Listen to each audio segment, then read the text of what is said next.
Happy Saturday to you, folks. Keith here from Command the Hoop Celtic. I'm glad to have back in the hot chair, in the hot seat, you could say, Mr. Paddy from the L Jungle Team, Jungle Gyms. I keep saying Jungle Teams, Jungle Gyms podcast. Paddy, welcome back. It was Thanks a for having me on, buddy. yeah, thank God. Did we have like an extra 50 jumpers on this time in case? I Hey! that was some crack. It was well worth it. At the end of the day, you know. We're at the beating down last week. The occasion, and they're like, why not? Why not? 70 people listen, tuning listen, in. listen, mate. That was tame for usual times when we beat them. You know, I'm usually running a bit naked somewhere, like so. Aye, very tame. Exactly. Could be doing Rikishi stinky face after having a few curries and a few beers. So it's not too bad. Look, we have loads to talk about tonight. We obviously have to talk about the game, talk about the game coming up next week, and talk about Dermot Desmond and other stuff as well. So an hour of absolutely talking Celtic daft. So everybody get your comments in. We'll get through them. Tell us where you are watching from. If you're tuning in for your first time, please subscribe. And the Jungle James podcast, they do 2 podcasts a week. So they do it on a Tuesday. And there's a 10 to used to do it on a Friday or a Thursday as well, isn't it?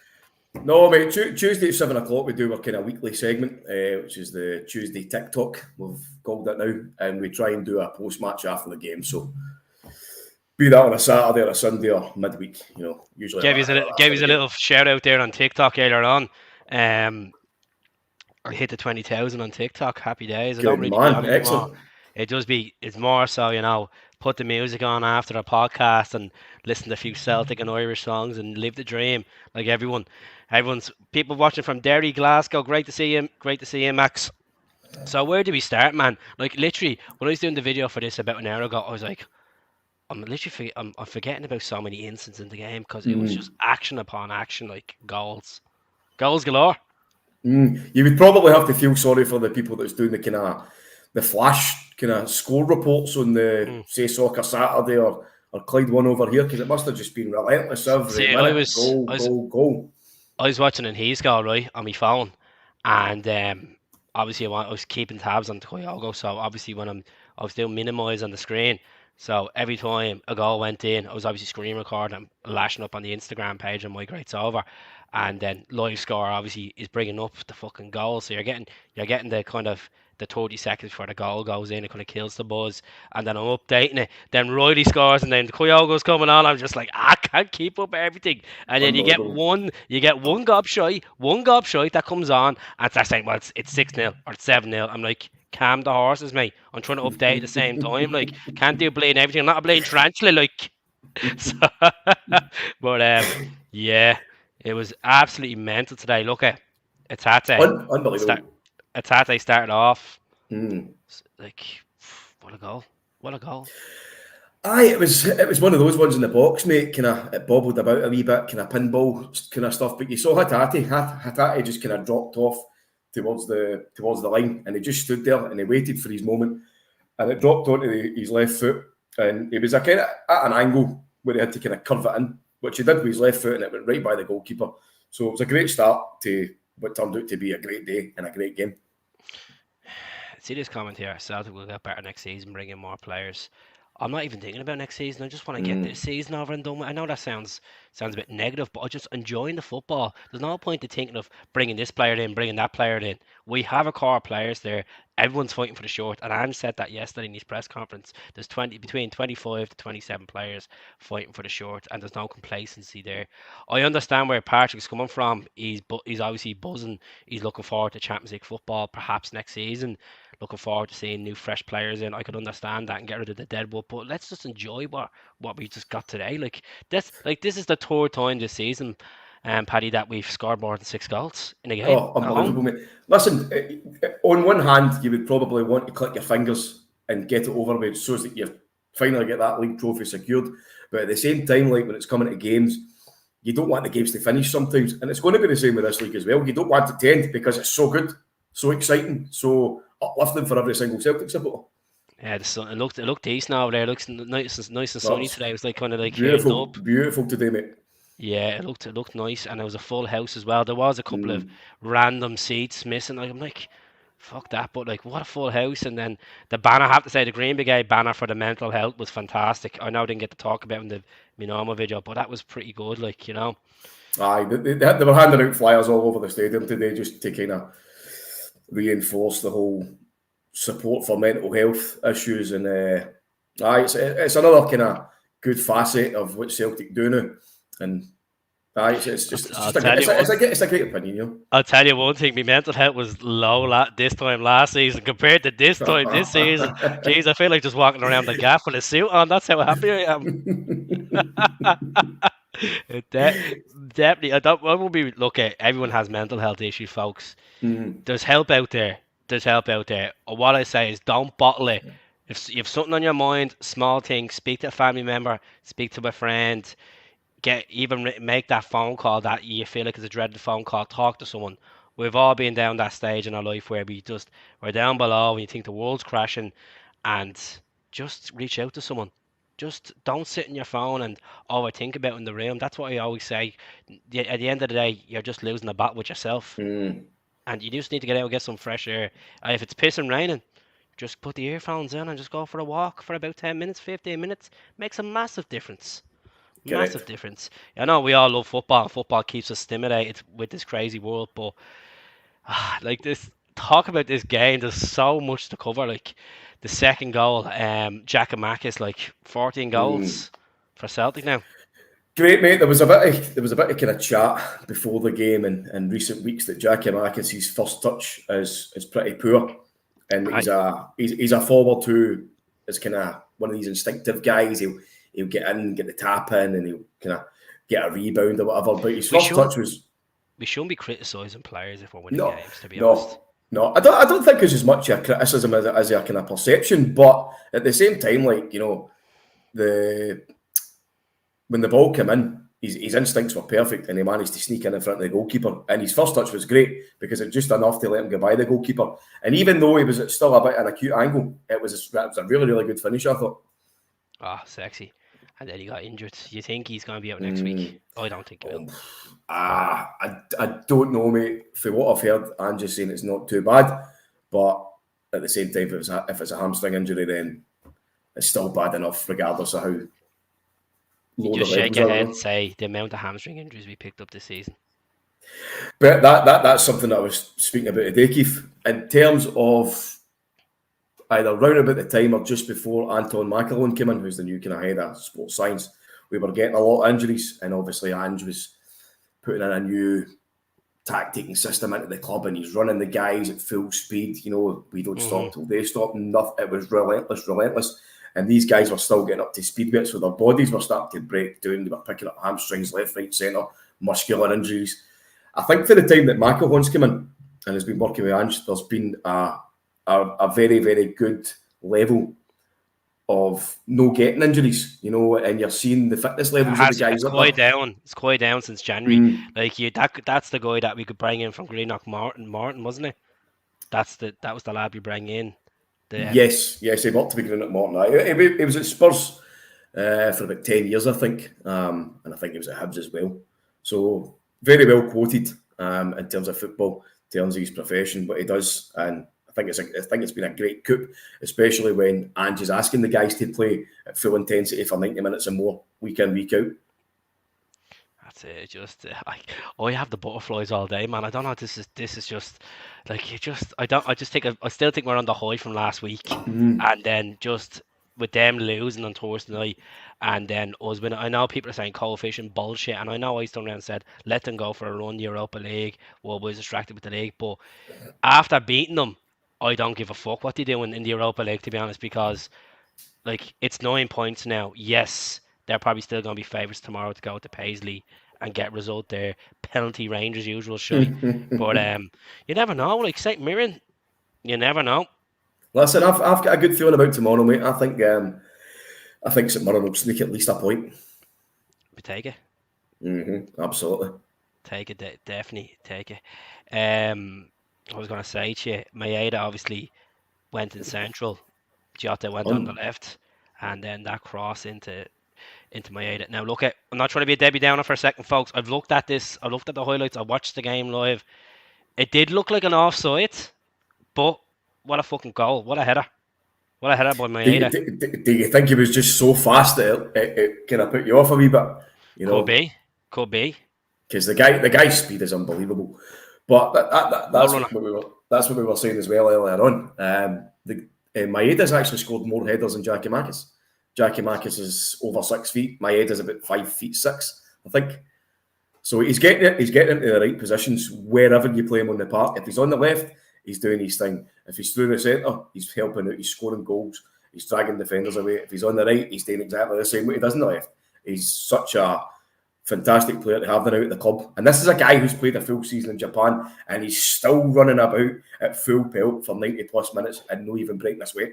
That's the thing. Like, you see, when he came into the club and obviously he scored in his debut against Hibs, and then he scored a few goals and his form dipped. There was people on this channel like, we should not sign him in the summer. And I'm like, form is temporary.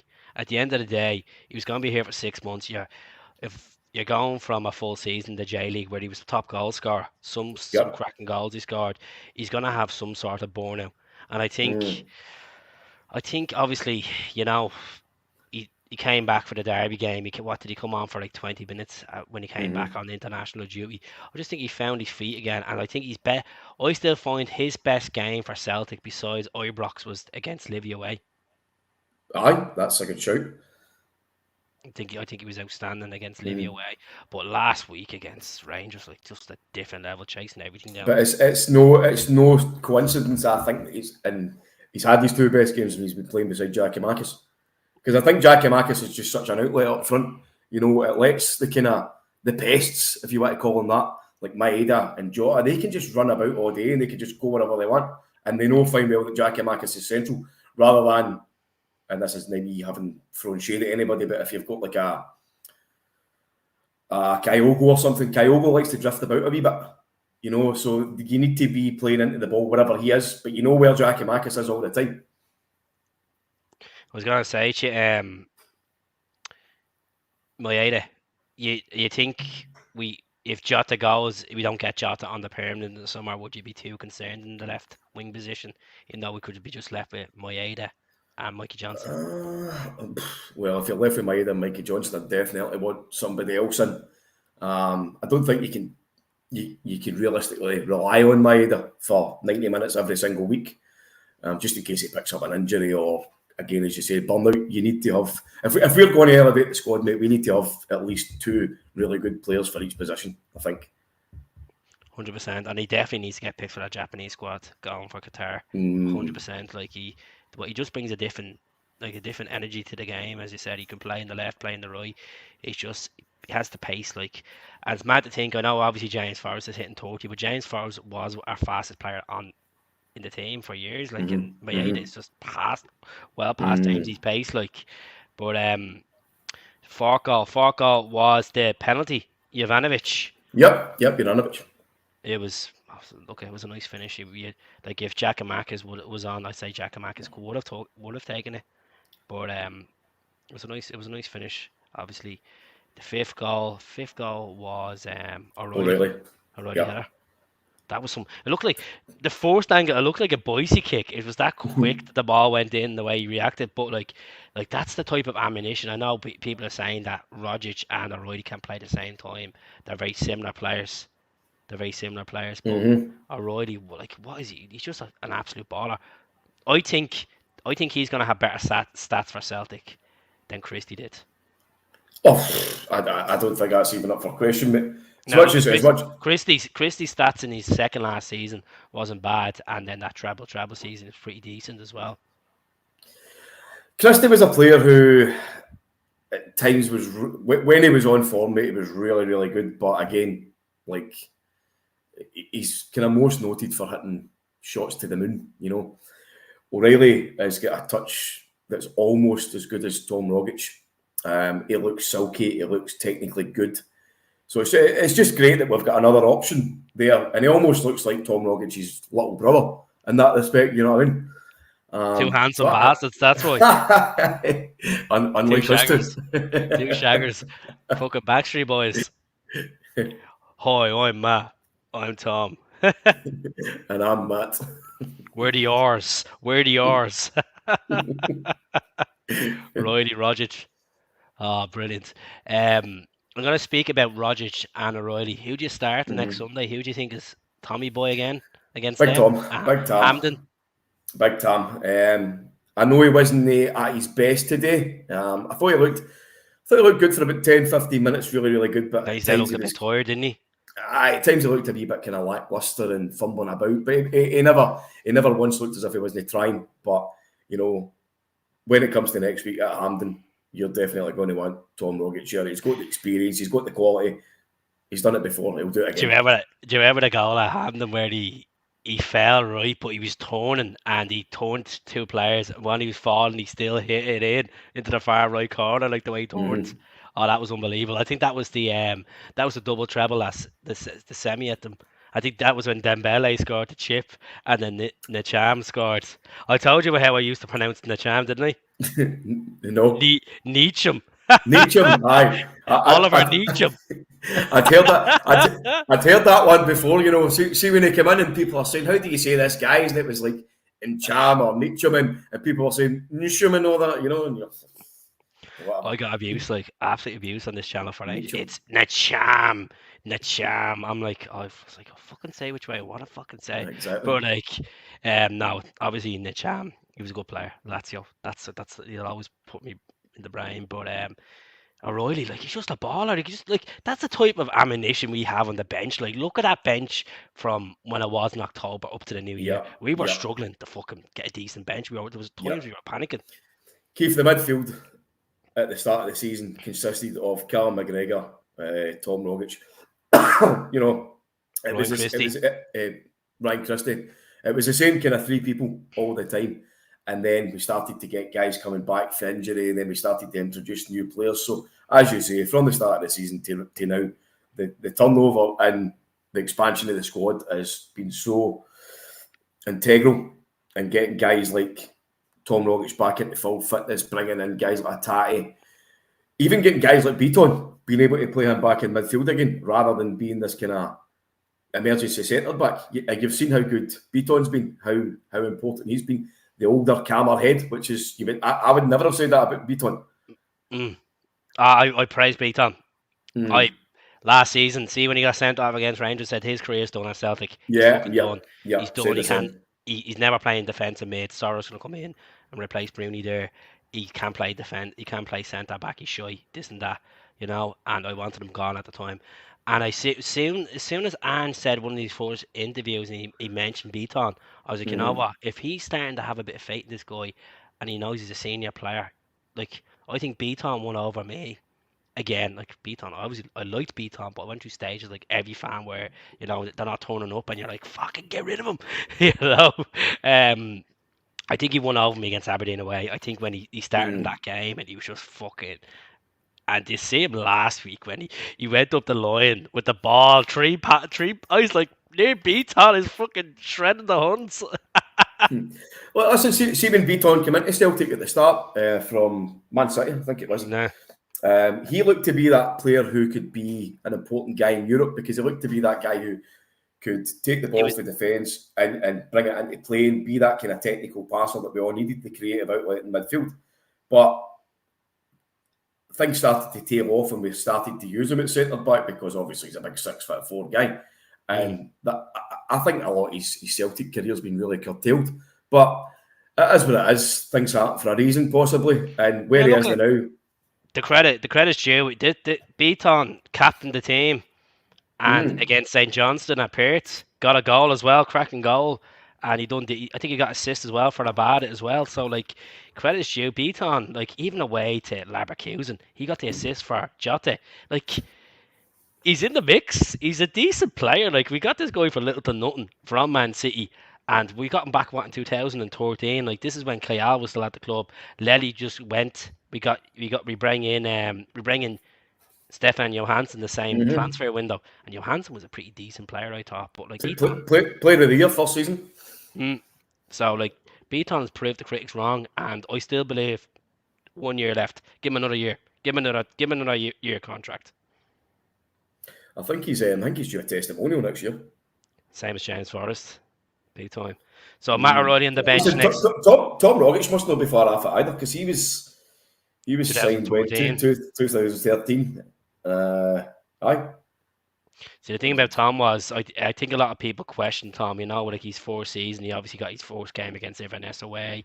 That guy, remember, Gresham scored, the Israeli guy, he scored as well that day up in the Caledonia Stadium, the Who? Caledonia Skydome. Who scored? Gresham or Gishon or something like that. Oh, Rami Gershon. Yeah, the Right, whole one game he played for Celtic. did he score? Fuck, forgot Yeah, he about scored a header or something like that. that. He won 3-1 Right, that okay. day. But Tommy, that was Tommy's first proper game. But like that's a long, long time ago. Like You've Tommy's got, got you've got to remember as well. Tommy Rogic was late into football. He was a futsal player, Mhm. and I think he won Nike he Academy. won the Nike Academy competition. So, but he's had a brilliant career for Celtic, and I said it today, when you watch Tom Rogic on form, he's almost like Zidane for me. See the way that he's almost kind of ballerina-esque, the way that he Mm. dances through players, and anytime, even when he looks as if he's just about to lose the ball, he just ends up getting such a beautiful contact and a close touch, and he always brings somebody into play, and he can stretch a defence. He's a weapon. Mm. He's dynamite. The resurrection of Rogic and Ralston this season, aye. The resurrection. Absolutely. Yeah, like Tommy Rogic, like he just missed it. Like I know he scored that cracking goal against Motherwell away. That goal, O'Reilly's goal today was very similar to it. Very, and you Yep. like when you were looking at the type of football O'Reilly's playing, it was exactly the same as Tommy Rogic.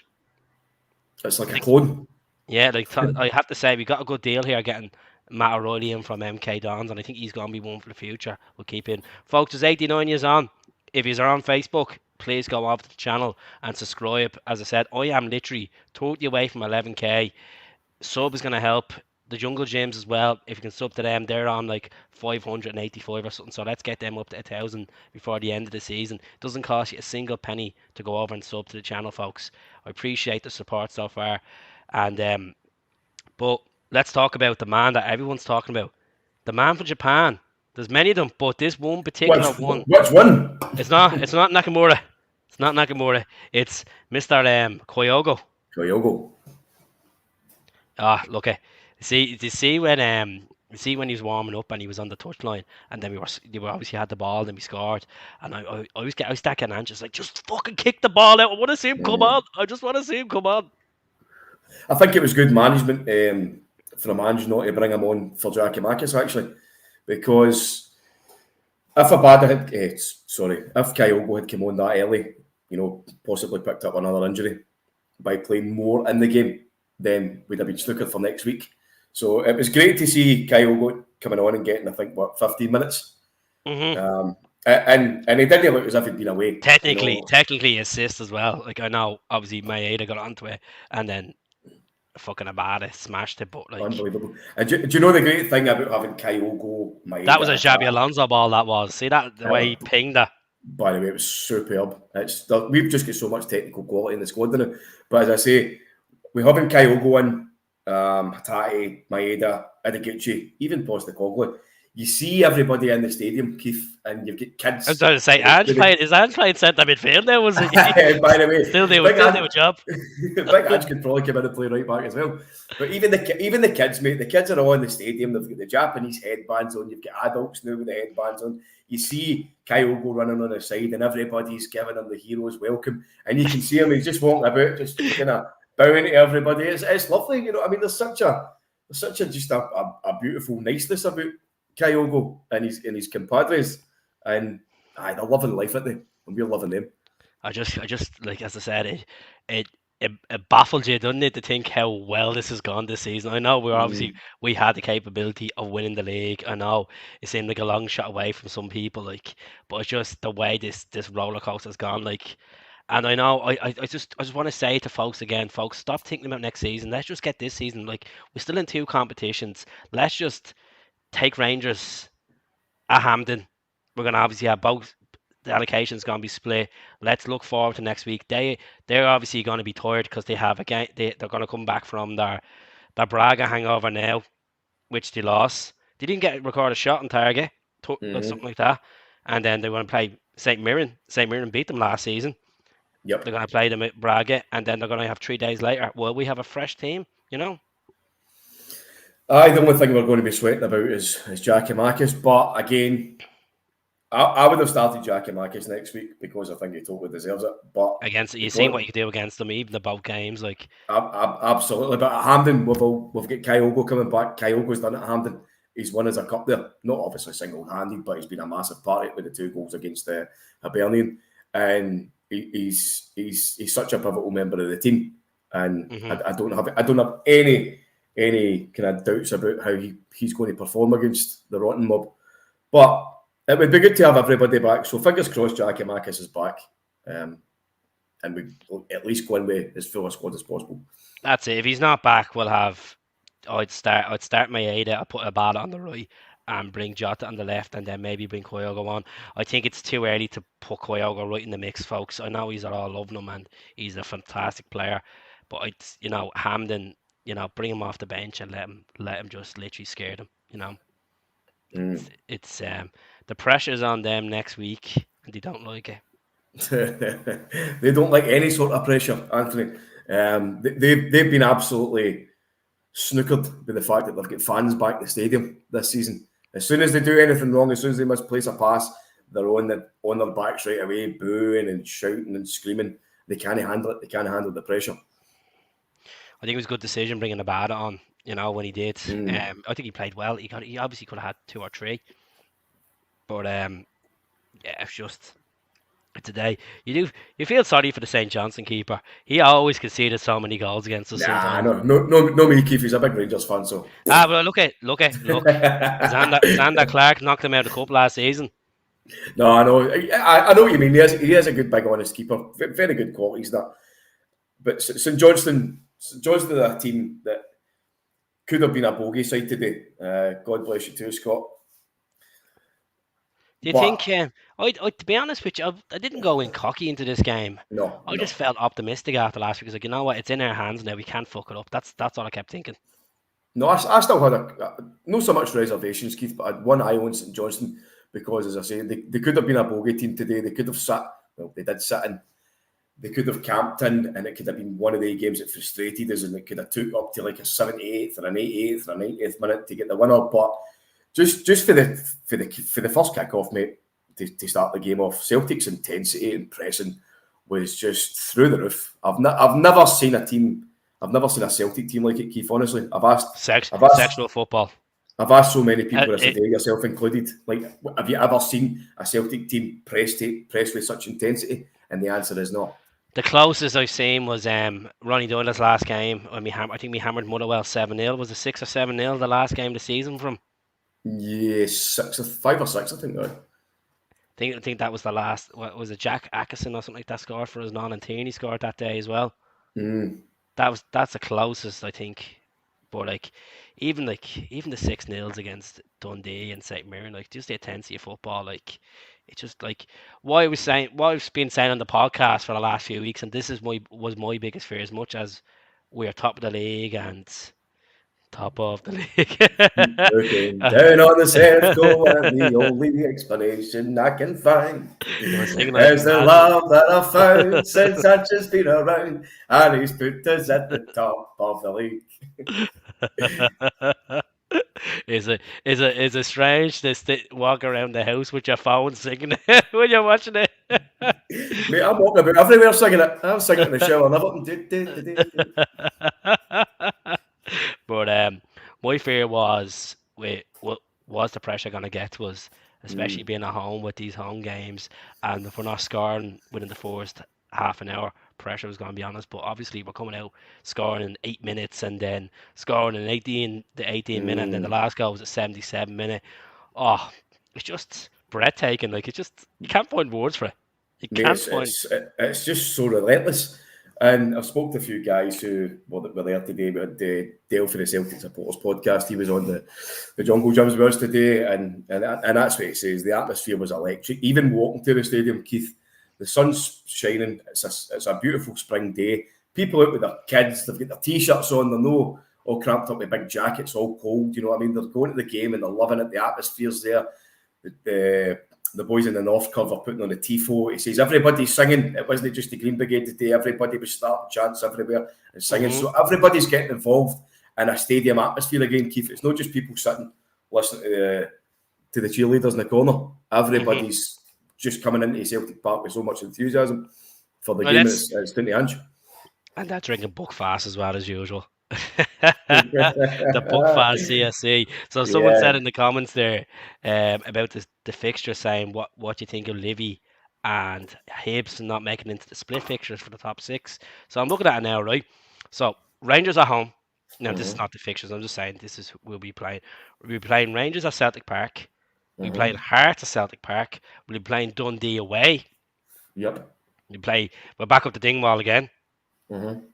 And then we're playing Motherwell at home. So I'd say more likely how it's going to work is I'd say we're going to get Dundee, the 4th fixture, Rangers, the 2nd fixture.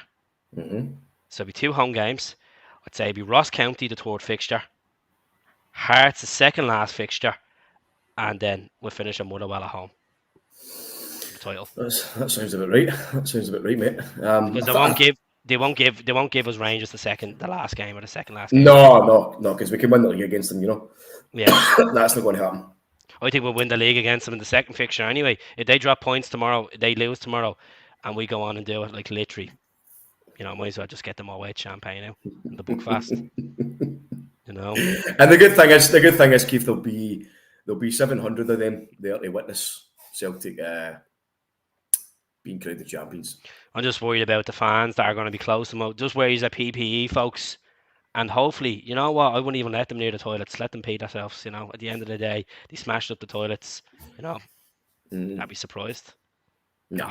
You know, like, and is there going to be any action against are they going to find the culprit, whatever you want to call it, the guy that threw the glass or the woman that threw the glass onto the pitch? Well, there's been a 32-year-old male, I think it is, has been charged with the incident, apparently.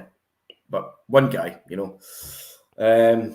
I'd just like to give you a shout out, by the way, Keith, if you don't mind. There was a Celtic supporter who was attacked in Rutherglen after the game last Sunday by a bunch of Rangers supporters. And he was in quite a bad way, but he's getting better now.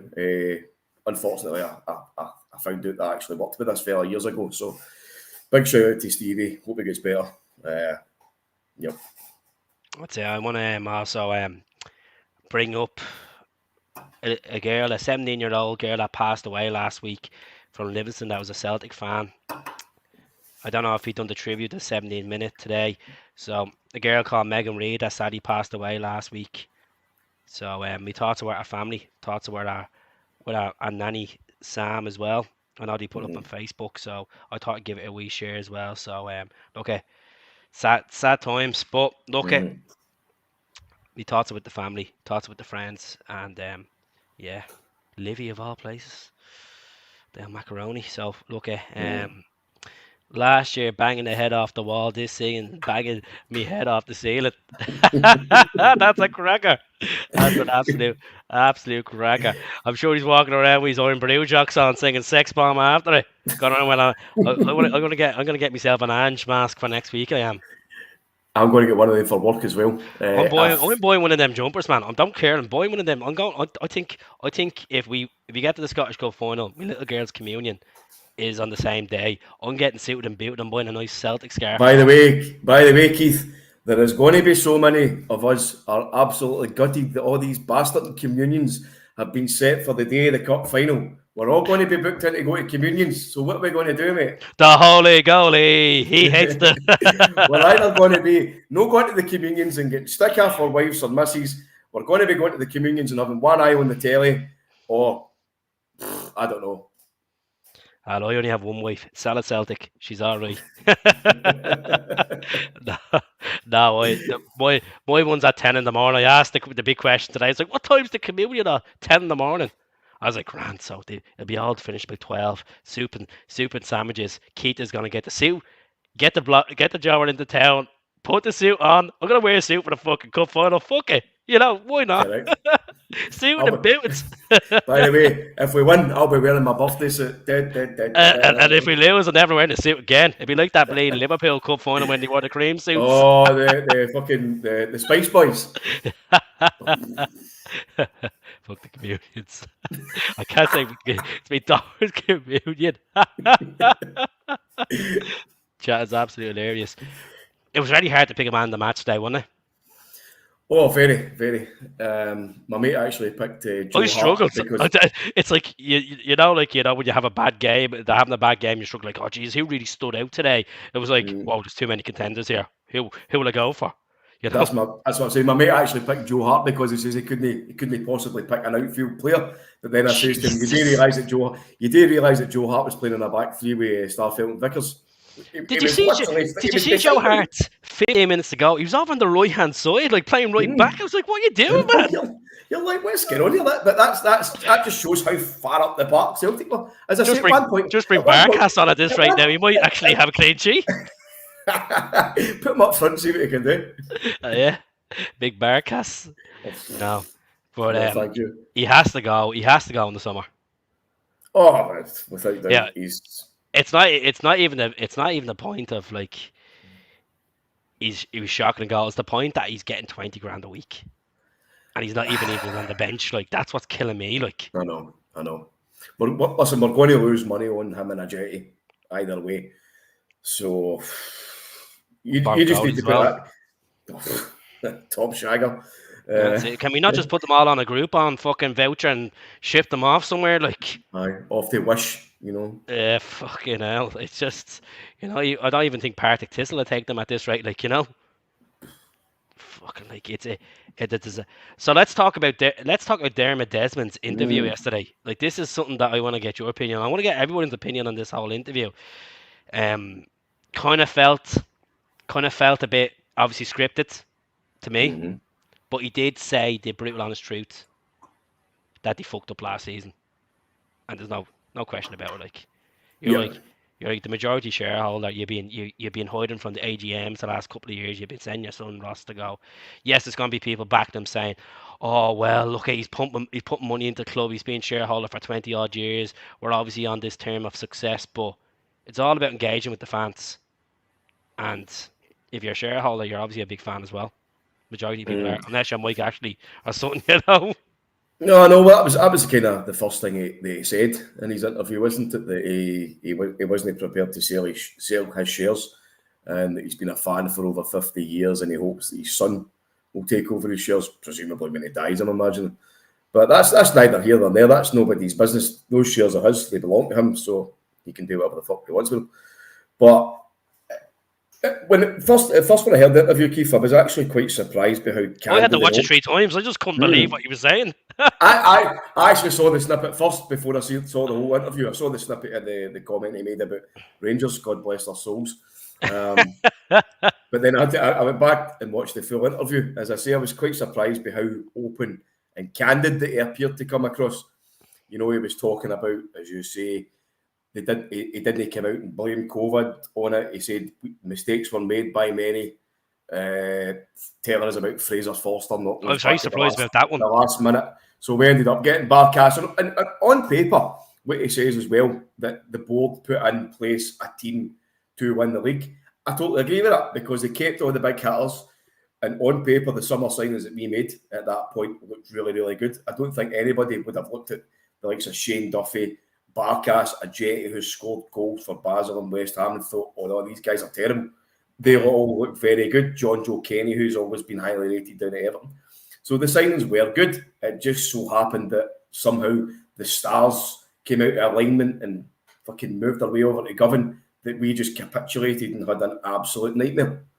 I won't say stars because you don't even have a star in the jersey. That's all corruption stars, to be honest. There's only one star that matters, Keith. That's exactly it. But I just think it was just the culture at the club, you know. I understand what he was saying about Lenny. He's like, look, you can all hail players and hail managers when things are going good, but at the end of the time you got to stick by. I think it was that it went past about, it was like 16 weeks of negativity. Like usually football boards make a decision after 2 months, but it was 16 fucking weeks this went on for. Like Aye, what I said was like, Lenny's been there as a player. He's dedicated so much to his life at Celtic. So it would have been wrong for us to go scattergun and sack him. We decided to give him support. That all sounds lovely and romantic in hindsight, but at the time, it was god awful. The silence was deafening, which was partly the reason for the scenes that you saw outside Celtic Park. It was a terrible kind of atmosphere with the whole COVID stuff. People weren't able to express their opinions. So it was a huge big kind of overspill of emotions. And then you had the board saying that we would kind of assess things and let you know. And they didn't. They just turned around. They turned around after the review, the supposed review date. I think it was about 2 weeks later and says, "Nah, Lennon's staying." And you're like, okay. And then it just went from worse to even worse. And listen, everybody knew that Lennon had to He go. put his hand up and admitted it. Like obviously the COVID outbreaks, he kind of hit a dig at Bolingoli as well. Had that he's talked about. He obviously hinted the boy as well, but look, he put it out straight. But what I liked about the interview is Matt to say the way he talked about Ange. Yes. The way that the phone call about the failure of fucking Eddie Howe, and then he rang Ange at 5 o'clock, which I don't know what time that was in Japanese time. I'd say that was probably fucking, you're looking at nearly midnight. I think they're about 8 hours behind or something. Somewhere that way. Yeah, so Ange took this phone call, and then obviously he didn't mention about transfer kitties and stuff like that. That's the biggest problem that previous Celtic managers had. They weren't getting backings. But do you think that was music to Desmond's ears, Keith? That he went, "Oh, he doesn't even care about money. We'll give him what we want," Oh, we're giving 2 million in the transfer window. You saw it, But then you can take it the other way as well. He's just hearing about a man that's passionate and just wants the job so much. So definitely, but look, he made a big sacrifice, and that's he's like Ange have said it many times that it was a bit of a scary scenario going into a club with no coaching staff, but he wanted to prove and sell these ideas, and he sold it, But what he said in the interview was, all I can do is try my best and see can I get success, but I'll guarantee you I'll have the fans off their seat. And that's to me, that's a buzz fucking sentence right there. It's like which tells you everything that you need to know about Ange and the magnitude of this season and how it's developed for complete fucking misery and shockingness to where we are now, Keith. It's elation. We went from deflation to elation over the course of a few months. Everybody spoke this season was going to be a rebuild. It's going to be a time for transition. We'll be lucky to win a cup. And now here we are, 9th of April, and we've already won the League Cup, or the Premier Sports Cup, or whatever the fuck it's called. We're on course to win the league. 9 points ahead of our nearest rival. So we're 29 points ahead of us last season. 6 points this season. So that's 30 odd points you swing. And we're still in the hunt for a treble. Wow. I'm going to start dancing now. Hey, I am telling you this. If we win the treble this season, the invincible treble, the double treble, the quad treble, the treble won't have a patch on it. I'm telling you, as much as they were magical moments, they'll live for the rest of our lives. And there was them bus parades, and there was sexy Tom Rogic scoring, and then there was sexy Edward scoring, and then there was fucking penalties against Hearts, and then there was 2-0 against Motherwell. If we can get over the line and win the treble this season, I know people are going to be like, "Oh, stop getting ahead of yourself, Keith." I'm a Celtic fan. The evidence is on the pitch. No one's going to stop us. No one's stopping us. No one is fucking stopping us. The only way they're going to stop us if we fucking don't play to our level. We're not going to. The only person who will stop Celtic this season, Keith, is Celtic. True. So, do you know what? Fucking bring the treble on. I'm confident now. I'm confident. Let's just go to Hampden next week, and hopefully I won't be saying it this time next week that fuck dogmints and all this shit. But let's go to Hampden next week. Play to the potential we can. We know that we sussed them out the last 2 games. They shit themselves at Ibrox when we scored against them. Didn't have a clue. Did you see the video on TikTok? The sectarian video going around? Where did they seen the Biddy boys, and then literally half a second later we scored? Keith, I don't need to say it, mate. I've been living it for fucking 30 odd years, you know what I mean? Different level, man. It's disgusting. But as you say, mate, they shit themselves at Ibrox when we scored. They shit themselves at Celtic Park when we scored early. So, as you quite rightfully say, we've sussed them out. They haven't got an answer to us. They thought when they scored that early goal, they were going to go on and rob the They game. never had champions mentality this No, season. They never had champions mentality. Keith, Yeah, it's that's great because results. they're playing in front of the crowds again. They can't handle it. They had the absolute joy last season of playing in an empty crowd. Guys like Tavernier can't handle pressure. Guys like Goldson can't handle pressure. They can't handle the crowds getting on their back. That's how they get away with so much of free rein last season. This season, it's bang. As soon as they lose possession or misplace a pass, boo, you scumbag, or whatever else. You know what I mean? And they're crumbling, they're shaking. And then they're having to come up against the juggernaut, which is Ange Celtic. Guys running about them. They're like Godzilla with the flies. They're fucking running about them. The pests, absolute menaces, is this Celtic team. They're everywhere. Right, here's the $1 million question now. This is a hard one, right? What was better, beating them at Celtic Park or beating them in the shit pit? Oh, that's a hard one. Right, I was at the game at Celtic Park. The atmosphere was comment below, folks. Absolutely, it was the best atmosphere that I've seen since Martin O'Neill's 6-2 game against them. But what are you talking about? They weren't around then. They've died since then. What are you talking about? The brown breads. No, Celtic's atmosphere. 9 years yesterday. That bleeding that Sobler died as well. Who? Oh, Maggie. Ah, Maggie, can't you see? Aye. Rotten hell. Jesus. I'll say it. Don't you worry, Keith. I'll say it. Anti-Fester. Michael Fagan, CSC. I don't know, mate. It's two completely different games. But for the sake of your question, I will say the game at Ibrox. The 700 Spartans that went to Ibrox. I think Ibrox as well, because we've shown a different side of the game that we haven't seen this season. The defensive side of it really fucking stuck in. And, unbelievable. And then concede and come back into it so quick and fucking just get that result. Get that Keith, one, you know. Keith, even the first game of the season, we should really have won that game. The first game of the season. We just didn't take our chances, man. Mate, we were all over them. And as you say, we didn't take our chances and they get a breakaway goal. The game at Celtic Park, I know it was only 3-0, but it really could have been about 7 or 8-0. McGregor pulled off about 4 or 5 worldies.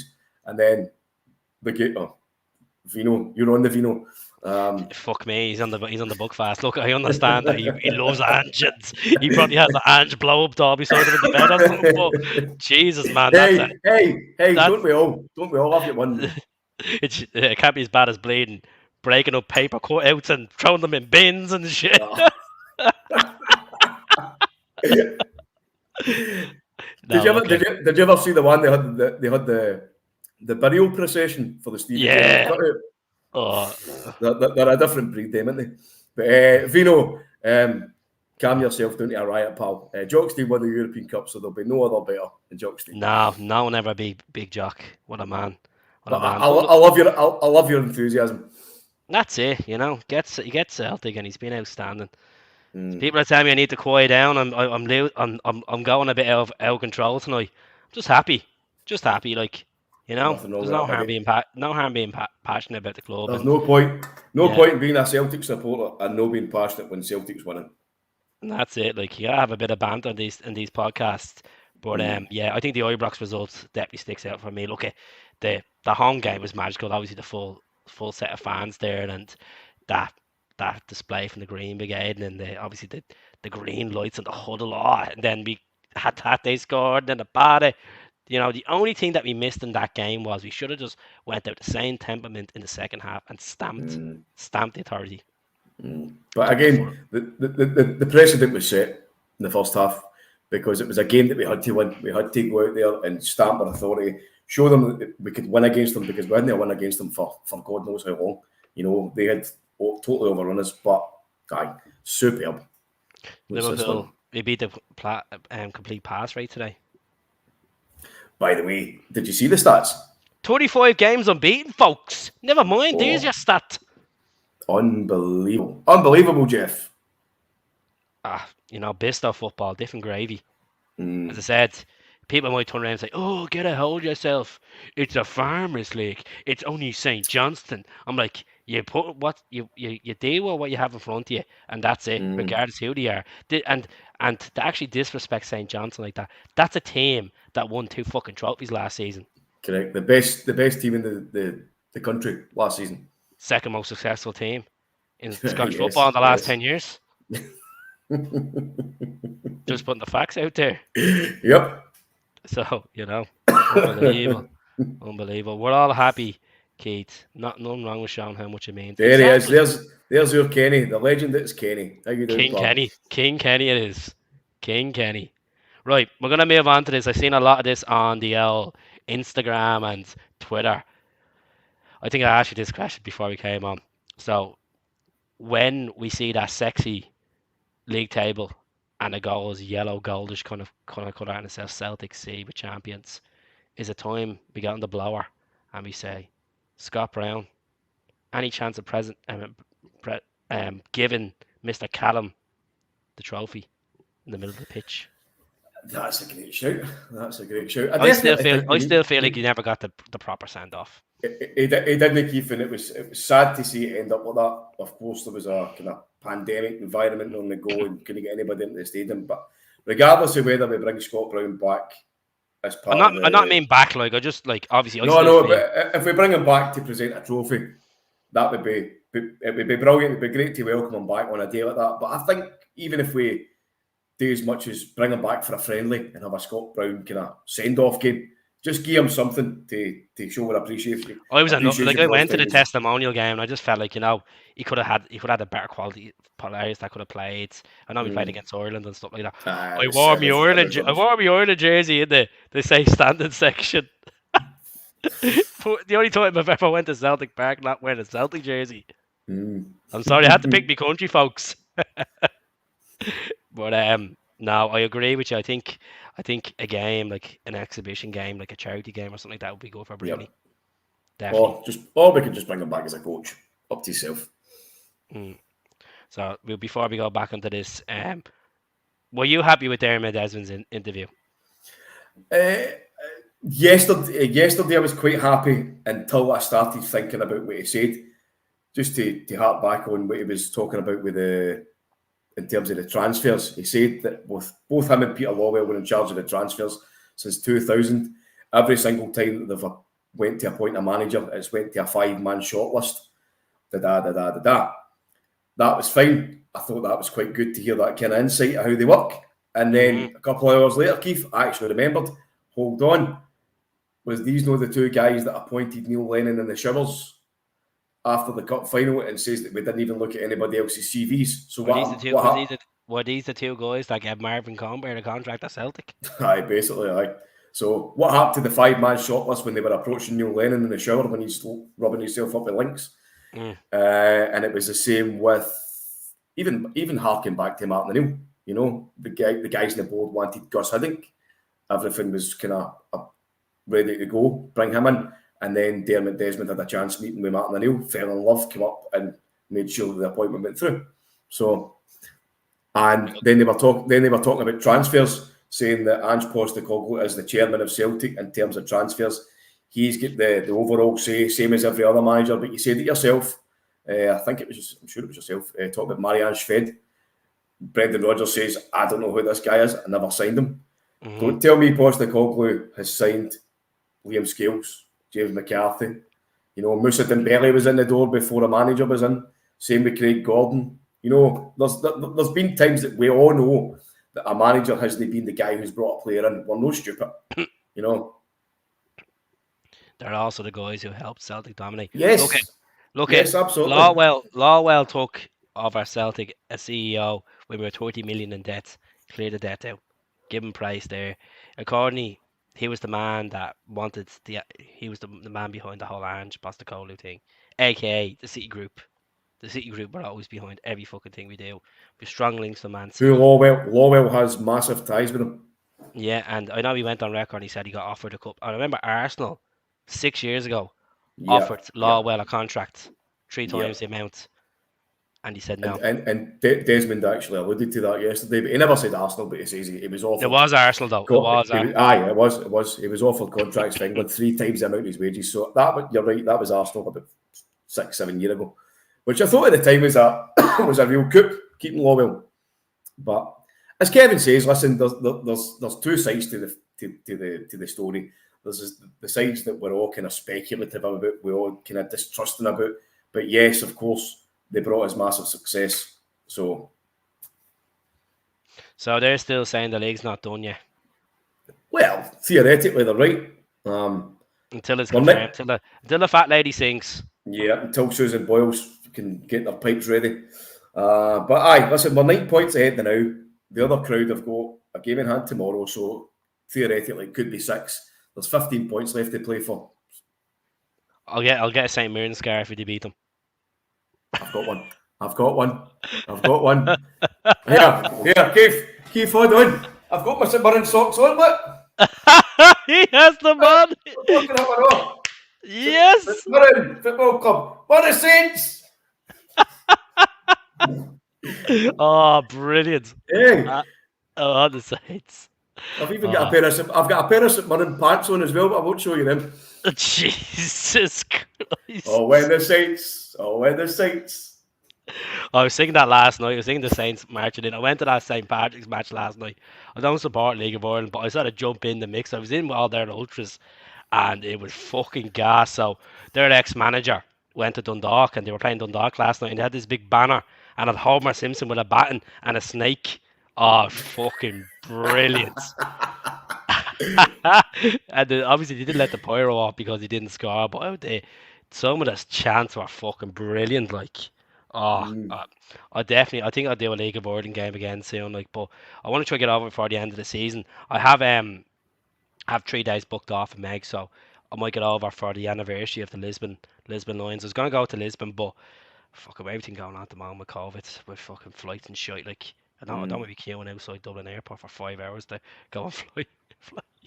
I'm not going to Derry, mate. I'm not going to Brandywell. Not a chance. It's too bleeding far away. Yeah. Well, when you go over in May, mate, we'll get you over for a beer. Oh, 100%. Definitely. Fucking someone said having Scott Brown beside Callum would be an ideal for Flag Day. Definitely. 100%. I'd love to see Brownie come back. That picture of him sitting on the pitch and looking at, like, the tunnel just fucking breaks my heart. Very, very somber. Very somber. Like he's go down as one of the best legends ever. It's almost like that moment, isn't it, with Zidane, the World Cup final. That fucking broke me. How horrific a legend's career has come to end. You know what I mean? You saw him trodden off. I know, obviously, Scott Brown never got sent off, but it was the same kind of feelings, like, just a total waste to an end of your career. Lanzarote's green and white, the L triangle. Shout out to Dave that runs the L triangle, that owns it, and Bar 67. Dave's a good man. I've never been over to Lanzarote, but it's green and white anyway. Don't you worry, Keith. When you go over to Glasgow, we'll bring you into the real Bar 67, the Gallagher. It's not a little bad little bar. My favourite bar in Glasgow is the Brazen. I love the Brazen. Look at Grace's is good. I think Grace is a bit mortgage material for fucking. It's like nearly Dublin prices, like. It's shite. But I miss Vinny's. Get Vinny's, but reopen Vinny's. St. Vincent's. Yeah. Oh, sticky floor. Fucking steaming one night. We mate Gaz like, oh, you go and get the next round. And I'm at the bar, and Gaz like to me. I was like, what? And then I goes back to him. I'm not to get the 2 gin beans. I was like, why are you doing that for me? There was no decent looking boy beside me. It's only some big guy, some rocker looking guy. He goes, that's Paolo. It's like, who? Paolo Nutini. It's like, Paolo was sitting there at the bar. By the way, Gary Oak was playing, and Paolo was sitting there at the bar. By the way, Paolo Nutini's a cracking wee guy. Absolute wee gentleman. Loves his Celtic. Loves it. And obviously Gary Oak was playing. This was the night before we played Motherwell in the cup final, the double treble, and Paolo Nutini there fucking just having a few bottles at the bar, and I didn't have a clue. Like, I obviously heard of Paolo Nutini. I've seen the pictures of him back in the day at Celtic Park and all, but didn't cop it, man. Didn't cop it. What a fucking place. That's a good guy. Good guy. Fucking. The only thing about Vinny's is those sticky floors. That's what I mean. I'm surprised you actually got to the bar. Yeah. Fucking madness. So, anyone else want to talk about anything else before we end the podcast in the next 5 minutes? People are going to ask me, what do you think about next week? What's the score going to be? Jumping ahead of the bandwagon. What is the score going to be? Keith, why do you do this to me? 2-1 after extra time. Mark rewards. 2-1 after extra time. Do you know what? You asked me before the Rangers game and I said 2-1. I was right. This time I was right as well. We got 2-1. 2-1 extra time. 3-2 Celtic. Full time or extra time? Oh, extra time. Extra time. What was the best goal today? All right. Either one of O'Reilly's goals, probably the sixth goal. The People are saying the seventh goal because Kyogo was a part of it, dinked it over. Then Maeda chested it. That was nice, but O'Reilly's sixth goal. The first goal was brilliant, his diving header, but the sixth goal was the sexiest goal. Was about 50 odd passes there, build up, brilliant. Oh, unbelievable! And then it rattled it into the back of the net. Yeah, it was a Tom Roger trademark finish, wasn't it? Even though it was sexy O'Reilly. Did you ever see that picture of O'Reilly sitting in his car with a leather jacket on?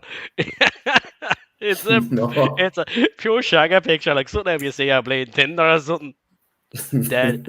Look at it, folks. This type in Matt O'Reilly. Aye, maybe it's a photo you've seen on Grindr. He gave the Hoff a run for his money in it. The leather jacket. Big Hasselhoff. I say the Ange was the Hoff back in the day. Ange is 6'1", I heard. Who? Someone said Ange is 6'1". Is he 6'1"? Well, I never met the big man yet. They call him Big Ange, you know what I mean? So yeah, but I thought Big Ange because bit of a Ned Kelly on him, fucking taking no shit, just kind of hung like a horse. Yeah, that's it. When is he going to start taking that blatant jacket off him? Come on, the weather's getting a bit decent, Keep back. Listen, he's for Australia, it's freezing here. Could be fucking going around a pair of 30 degrees, he'll stop with that shit. If you're going around with a pair of going to Lanzarote, the Speedo jocks with the fucking jacket still on him. Listen, if Celtic win the treble, I'll be imagining Big Ange in his Speedos. He'll be in my dreams. and that's when you turn around and you say, Desmond, Nicholson, you can throw the right contract with him when he's in the fucking shower this time. Mm-hmm. Yep. Do a Bob Geldof, give him the fucking money for next season, Champions League. How much do you think they're going to give him?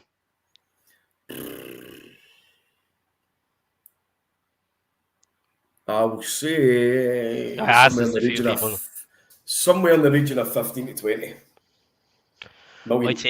I think 22 million. And you know why I'm thinking 22 million? Because I think possibly we could make a few bob off former players as well if they go to the different clubs who have that in the kitty as well. Mm-hmm.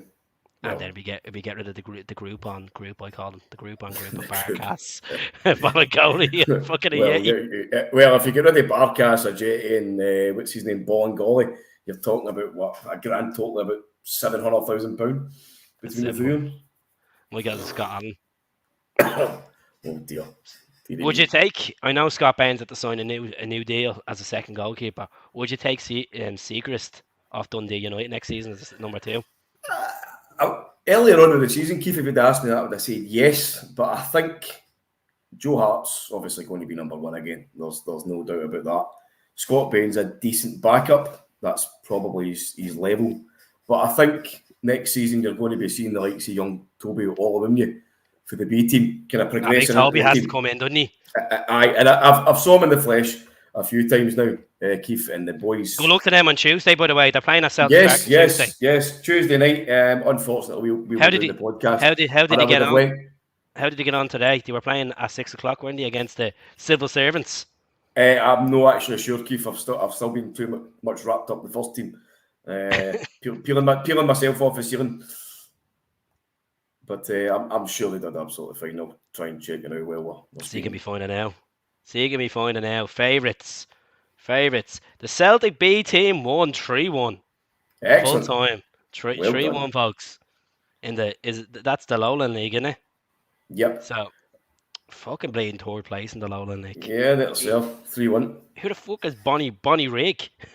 Bonnie Rig Rose. That was the last game that I went to. The last team that I saw them play against, and they're a team from God, I can't even Bonnie Rig, but they've got a few kind of journeyman players in their team and kind of big laddies. So it was good to see our younger guys like Rocco Vata.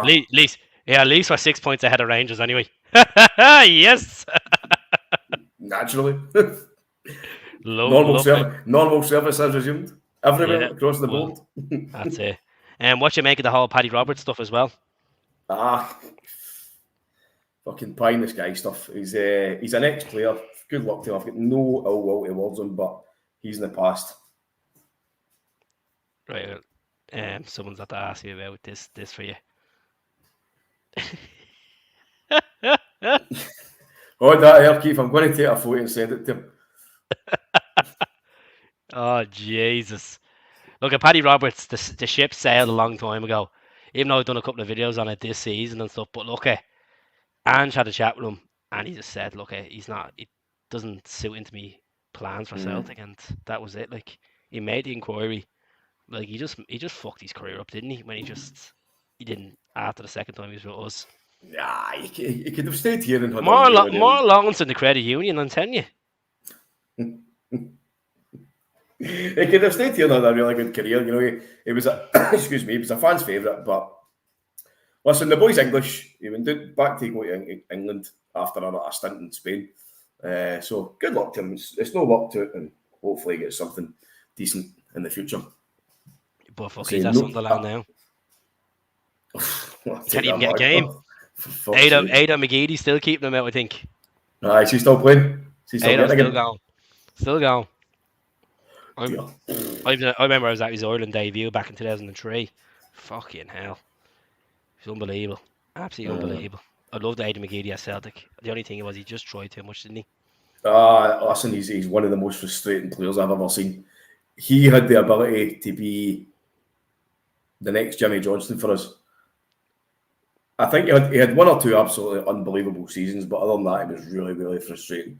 So again, he's another player that's went on had a decent career. So good luck to these guys. You know, I've really not got any ill will towards players, Keith. But as soon as he leaves Celtic, I just genuinely couldn't give a fuck about them. No offence. No, I think Dermot Desmond made that kind of point yesterday that Ange is not going to be using Celtic as a stepping stone. You know, and that's why he keeps bringing the values of the club. Any manager could go anytime. You know, as much as we all have this attachment to Ange, and I think Ange is a bigger person that will come out and say, look, I think it's time that me and my family have moved on to something else and I'll leave at the end of the season. I think he'll do what Martin O'Neill could have done. Listen, I've got absolutely no hesitation about Ange. Even if you say if the time comes where he feels it's ready to move on and he's done as much as he can with the team, then he'll be a guy that will do his best and he'll leave at the end of the season. He'll leave. He's going to leave a legacy at the club, regardless of how big that legacy is. But he's going to be regarded as one of our best managers in terms of the style and play that he put in the park, some of the results, and the fact of how beautiful a man he is. You know, I think everybody's going to remember that more than anything. I'm telling you, he's just a wonderful guy. Everything you hear about him, everything you see. I wish he was my dad. As I said that to you last week, I'm not kidding, Dad. I replaced my dad for Big Ange, for a couple of years.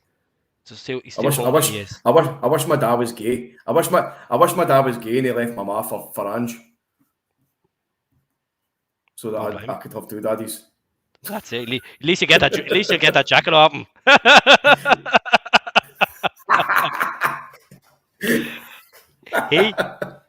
That's it. Like, the start of the season, I know people are going like, this is a Celtic podcast, but like the start of the season, what was he at? Like, he was wearing fucking navy fucking slacks with fucking grey jumpers. Like, you can't wear navy fucking slacks when you're managing Celtic.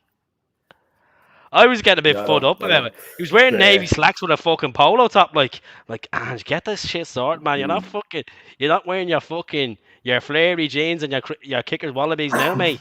Fuck's sake, like. No, he's a slick bastard. He is. He's slick as fuck. Mate, he's the Don. He's like the Godfather. He just stands at the side of that pitch, and just stands there. Big shadow, big presence. Just imagine on Love him, Flag man. Day, Calmac, Joe, Brownie, and Ange in the Kerrydale suite, smoking cigars, living the dream with the trophy beside them, living the dream. And then Jota gets on the fucking stage and does the fucking Wolf of Wall Street. I'm not fucking leaving. Not fucking leaving. Listen. As long as Big Vickers does it. Oh, Big Vic. Don't worry, Big Vic will be doing it. Big Vic will be walking in with Marvin Comper. Fucking the boys. Walking about with Marvin Comper. And that's it. Fucking Marvin Comper in his brown suit for the Player Awards. I'll never forget. Fucking Big Mar. So, when's the split fixtures are on Tuesday or is it Monday? Monday, I think. Monday morning. Oh, we'll be all looking at the big fixture, the big one, the one at Celtic Park, and they're getting 700. Well, bring them in. They can have they can add to the atmosphere. That's it. Well, that's if we score early enough, they just keep them quiet. They be leaving early enough. They will. That's it. As I said, it's just when this season is finally over. And if we do this league, which we're in cruise control, I'm going to be just going to make it there and then. I've recovered from last season's depression. A season that will always be in the back of your mind, but we've moved on and we played some sexy football. 7 goals tonight, 7 goals today, scoring fantastic goals in Europe. Kyogo scoring some sexy goals in the League Cup and digging results with 10 men. Last minute as well. That's champions mentality there. Mate, of course it is. Champions elect. That's it. Penalty Celtic today. Do we need to start calling the Juranovic Juran then? We'll see. But look, folks, don't be stressing about Giakoumakis. Look, it's over a full week away. Stop stressing about Giakoumakis and saying well Kyogo got last 90 minutes and all. Let's just let the big man Ange do his press conference on Friday around midday and we'll know what the crack is. Just enjoy this week. Top of the league. 1 trophy already in there. Just enjoy yourselves. This is a season like no other. Like no other.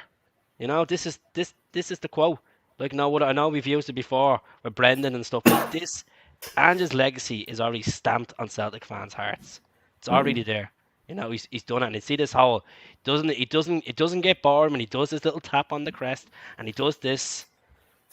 It's unbelievable. Absolutely unbelievable. Anything else you want to finish on, Pat, before we leave? No, mate, I think you've kind of sussed it all out. Sussed it out. Would you be starting early on the Saturday for the Easter Sunday? Or are you going to be good boy? I'm going to be a good boy. Good boy. The Congress approved that for you on Sunday. I don't know. We'll need to see how it's panned out on Sunday night, depending on the result. That's it. The bank holiday. It's a bank holiday over there as well, is it?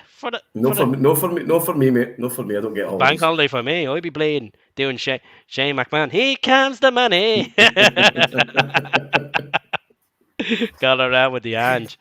I think last time I went into the Boozer in town, Peter Browns, I wore the Centenary jersey.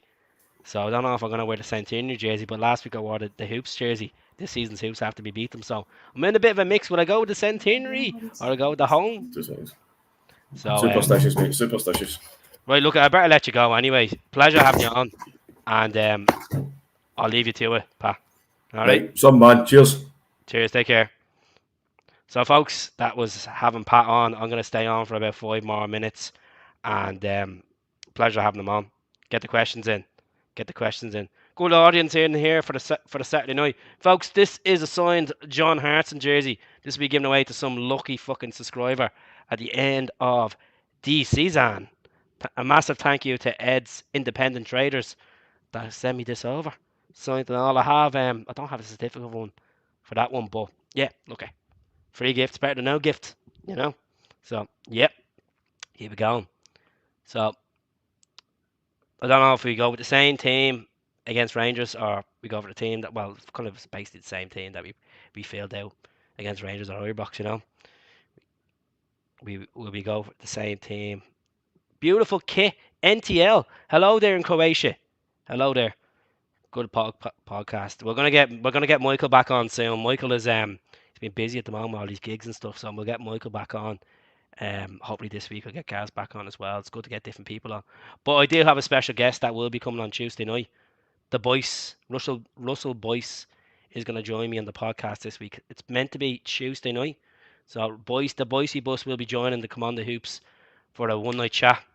Looking forward to it. Looking forward to having the Boise on.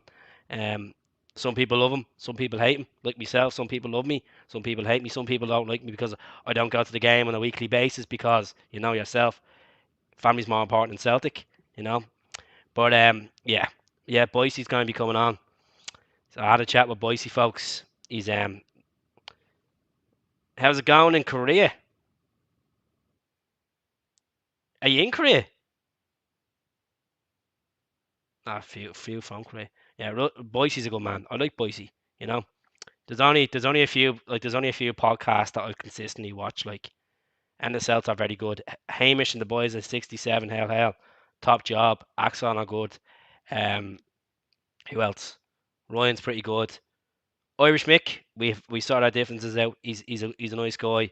You know, people criticize Irish Mick, but he's a nice guy, deep down, heart of gold, and there's you know the you got the huddle breakdown as well. Like there's so many good Celtic podcasts out there, folks. You need to get them a watch.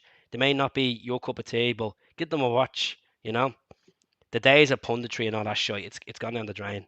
Only there's no better feeling than seeing Chris Boyd snapping, but you know, yeah. Boys, he's good. He's good. He's good. You know, as I said, Endless Celts as well. They're a good podcast. There's so many good podcasts out there, folks.